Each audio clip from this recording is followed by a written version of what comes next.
အားလုံးပဲမင်္ဂလာပါ GSN အနေနဲ့လေး channel ကနေကြိုဆိုပါရစေကျွန်တော်ဒီနေ့ဆွေးနွေးမယ့်အကြောင်းကတော့ဒီ DSN နေ DTM ပေါ့နော် Digital Terrain Model ကိုဘယ်လိုပြောင်းပါလဲဒါနဲ့ပတ်သက်ပြီးတော့ကျွန်တော်ရဲ့ဒီ Telegram မှာမေးမြန်းထားတဲ့သူရှိရဖြစ်တဲ့အတွက်ကျွန်တော်ဒါတွေကိုဒီပေးခြင်းဖြစ်ပါတယ် DSM ကိုဘယ်ကနေရလဲပေါ့နော်ဘယ်ကနေရလဲဆိုလို့ရှိရင် ALOS Global Digital Service Model ဒီကနေကျွန်တော်တို့30 meter resolution ဒီကနေရပါတယ် download ချလို့လည်းရပါတယ် register လုပ်ပြီးတော့ဒီကနေပြီးတော့ကျွန်တော်ရန်ကုန်မြို့နမူနာအနေနဲ့ download ချထားပါတယ်ဒီမှာကြည့်ကြည့်အောင်ဒါဒီကျွန်တော် download ချထားပြီးတော့ကြာ clip လုပ်ထားတဲ့ရန်ကုန်မြို့ရဲ့ DSN data ဖြစ်ပါတယ်အဲ့တော့ဒီမှာမြင်နေရတဲ့เนาะဒီ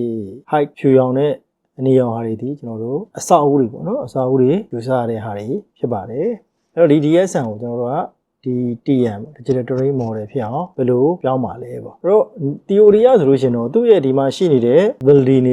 တွေ trees တွေဒီလိုမျိုးဟာတွေကိုကျွန်တော်တို့ကဖယ်ထုတ်ပလိုက်မယ်ဆိုလို့ရှိရင်တော့သူ့ရဲ့ Bare Digital Elevation Model ကိုရမှာဖြစ်ပါတယ် DM ကိုရမှာဖြစ်ပါတယ်အစစ်အနေနဲ့ Special Analysis 2ကိုသွားမယ် Neighborhood ကိုသွားမယ်ပြီးရင်လည်းကျွန်တော်တို့ Focus Statistic ကိုကျွန်တော်တို့သွားပါမယ်အဲ့ဒီမှာ Input Raster ကိုကျွန်တော်တို့ DSN ကိုရွေးမယ်ပြီးလို့ရှိရင်ကျွန်တော်တို့ Output Raster ပေါ့ Output Raster ကိုကျွန်တော်တို့က data ထဲမှာ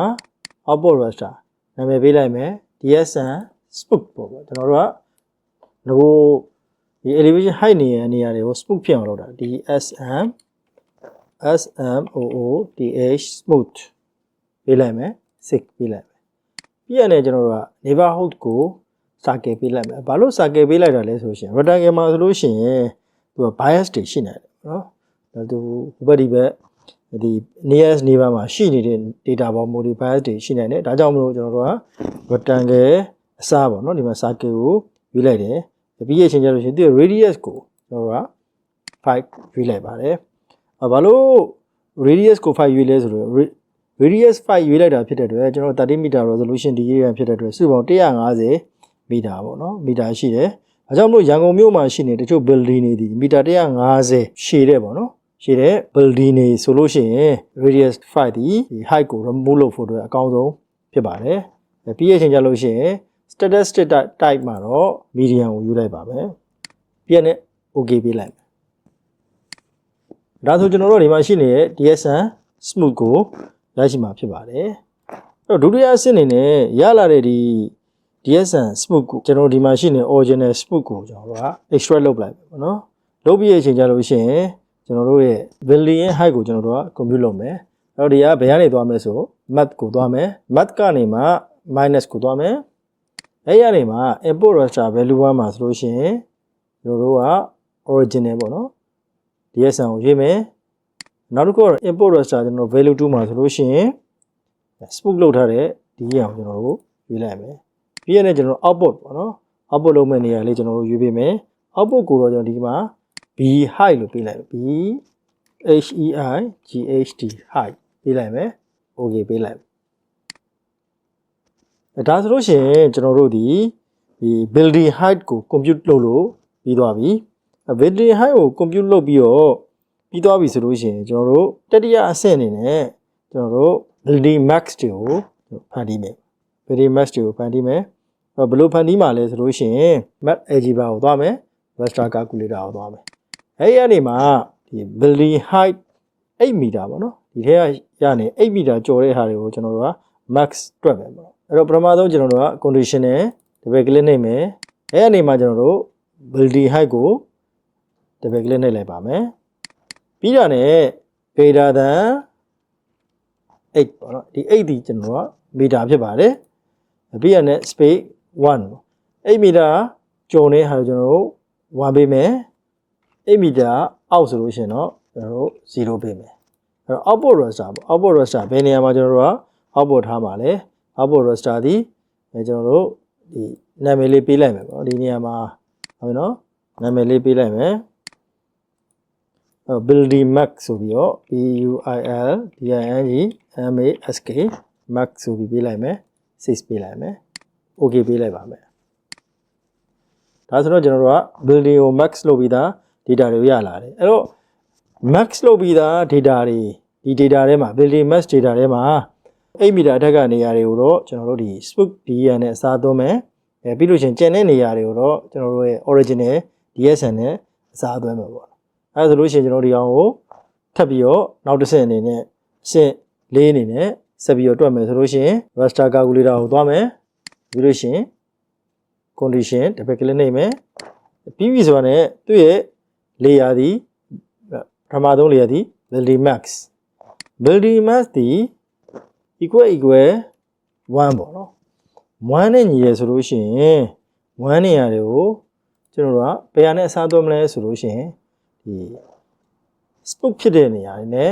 အစားသွင်းမယ်ဒီ1ဒီကျွန်တော်တို့8မီတာချုံနေတဲ့အဆောက်အဦတွေပေါ့နော်နေရာတွေဖြစ်တယ်ဒါကြောင့် DSM spook လောက်ထားတဲ့ DSM နဲ့အစားသွင်းမယ်ပြီးလို့ရှိရင် comma ပေးအကျန်တဲ့နေရာတွေတော့ကျွန်တော်တို့က original သူ့ရဲ့ DSM နဲ့အစားသွင်းလိုက်ပါမယ်ဟုတ်ပြီ output raster ပေါ့ output ဘယ်နေရာမှာထားမှလဲနာမည်ဘယ်လိုပေးမှလဲဆိုလို့ရှိရင် output ဒီ DSM clean ဆိုပြီးတော့နာမည်ပေးလိုက်ပါမယ် save okay ပေးလိုက်ဒါဆိုလို့ရှိရင်တော့ကျွန်တော် clean လုပ်ပြီးသား DSM တခုကိုရရှိမှာဖြစ်ပါတယ်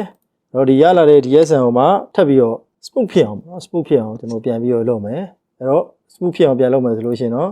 neighborhood ကနေမှ focus statistic ကိုသွားမယ်ပြီးလို့ရှိရင်ကျွန်တော်တို့ဒီနေရာမှာ import raster မှာ DSM clean ကိုရွေးမယ် output raster ပေါ့ output raster နေရာမှာတော့ DSM raw ဆိုပြီးကျွန်တော်ပေးလိုက်မယ် DSM raw ပေးလိုက်မယ်အဲ့တော့ neighborhood ဒီကျွန်တော် circle ပေးမယ်ဒီခါကျရင်တော့ကျွန်တော်တို့ true ကိုပေးလိုက်မယ်2ပြီးလို့ရှိရင်သူ့ရဲ့ statistic type ကိုတော့ main ပေးလိုက်မယ်ပြီးလို့ရှိရင် okay ကိုနှိပ်လိုက်ဒါဆိုလို့ရှိရင်ကျွန်တော်တို့ဒီ spook ဖြစ်တယ်ပေါ့နော် DSM raw ရတယ်ဒါတော့ final DSM အနေနဲ့ကျွန်တော်တို့ထုတ်မယ်ဆိုလို့ရှိရင်တော့ hydrology ကနေပြီးမှ fail လုပ်မယ်ပေါ့နော် fail ပြီးပြီဆိုတော့ဒီနေရာမှာကျွန်တော်တို့ raw DSM DDM FI and final ဒီနေရာ final ကိုရေးမယ် okay ပေးလိုက်ပါဟုတ်ပြီဒါဆိုလို့ရှိရင်တော့ကျွန်တော်တို့ဒီ SN နေပြီးကြ DDM ကိုပြောင်းလိုက်တဲ့ data လေးရပါပြီအဲ့တော့ data လေးကိုကျွန်တော်တို့ဒီနှစ်ခုကိုနှိုင်းယှဉ်ပြီးကြည့်အောင် color symbology လေးနဲ့နှိုင်းယှဉ်ပြီးကြည့်မယ် okay အဲ့တော့ဒါဒီ DSM နေမှာကျွန်တော်တို့ DDM ကိုပြောင်းလိုက်တဲ့ data ဖြစ်ပါတယ်ဒါကိုကျွန်တော်တို့ swap နဲ့ကြည့်ကြည့်အောင်အဲ့တော့ဒီ DDM file နဲ့ပြီးလို့ရှိရင်ကျွန်တော်တို့ swipe နဲ့ကြည့်ကြည့်မယ်ဒါဒီအောက်မှာရှိနေတဲ့ DSM အပေါ်ကကျွန်တော်တို့ခု swap လုပ်လိုက်တဲ့ဟာဒီ DEM ဖြစ်ပါတယ်ဒီနှစ်ခုကိုနှိုင်းရှင်းကြည့်ပါဒီမှာဆိုလို့ရှိရင်အောက်က DSM မှာဆိုလို့ရှိရင်ဘာတွေအများဆုံးပါလဲဆိုလို့ရှိရင် building တွေပါတယ်ဒီမှာကတော့ကျွန်တော်တို့ building တွေတော်တော်များများတော့ပျောက်သွားပြီဖြစ်ပါတယ်အဲ့တော့ဒီနည်းလမ်းဒီကျွန်တော်ရှေ့မှာဆွေးနွေးခဲ့သလို 85% ထိတော့မှန်တယ်ဤပညာအရ 100% မှန်တယ်ကျွန်တော်တို့အသုံးပြုတဲ့ data အရသာ 85% ထိမှန်တာဖြစ်ပါတယ်ဒီနေရာမှာကျွန်တော်တို့1 meter resolution ရှိတဲ့ DSM ကိုထည့်မယ်ဆိုလို့ရှိရင်